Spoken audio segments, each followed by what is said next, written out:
Good evening. Two communities are fighting for their hockey lives tonight, Quebec City and Winnipeg. Cities with little in common except membership in an exclusive club, the National Hockey League. But that status is now at risk, and it looks more and more like next year the Jets and the Nordiques will play in the United States. Our coverage begins with Tom Kennedy in Quebec City, where owners have turned down a multi-million-dollar offer to bail out the team. Oh, what a business the sport has become. Just hours before the Nordiques faced off in New York tonight, the Quebec Premier broke the news. The team has refused our latest offer, Jacques Parizeau told the National Assembly. We've been reasonable, but the issue is closed. The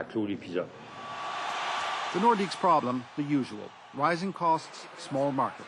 The team wants a new building and a new long-term revenue source like a casino. The government's offered to invest $17 million in the team, plus soak up 70% of any losses over the next few years. But, say the Nordiques, it's not enough. We have the example in Winnipeg that to take care of the deficit or a part of the deficit or all the deficit for 2 or 3 years, it doesn't work. It really doesn't work. It's not the solution.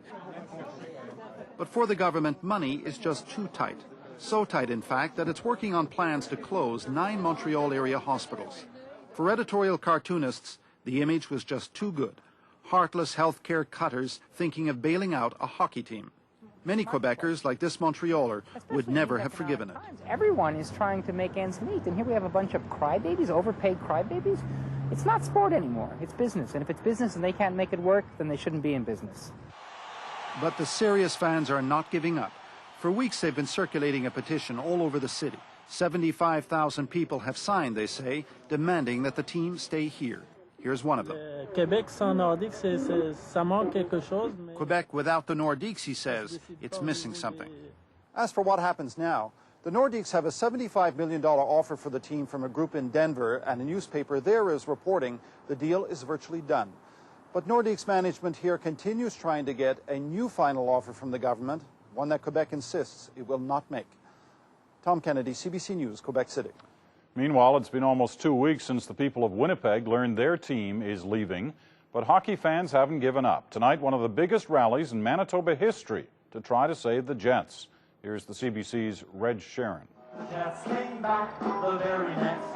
For the last few days, tens of thousands of Winnipeggers have dared to dream the impossible dream. Raise $110 million by Thursday to buy the Jets.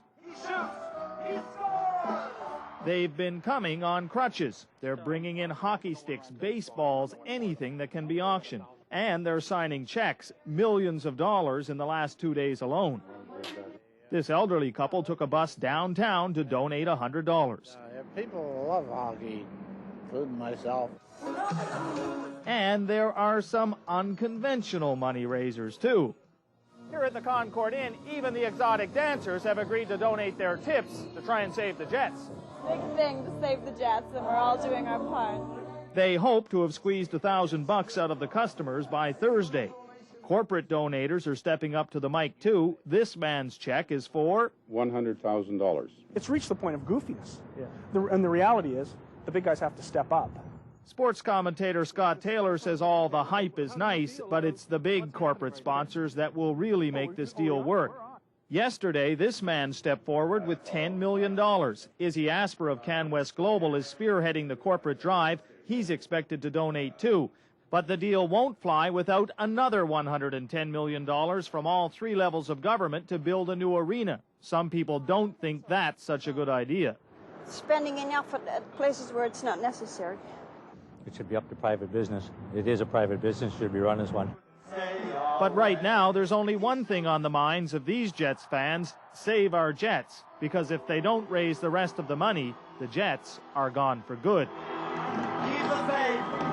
Red Sharon, CBC News, Winnipeg.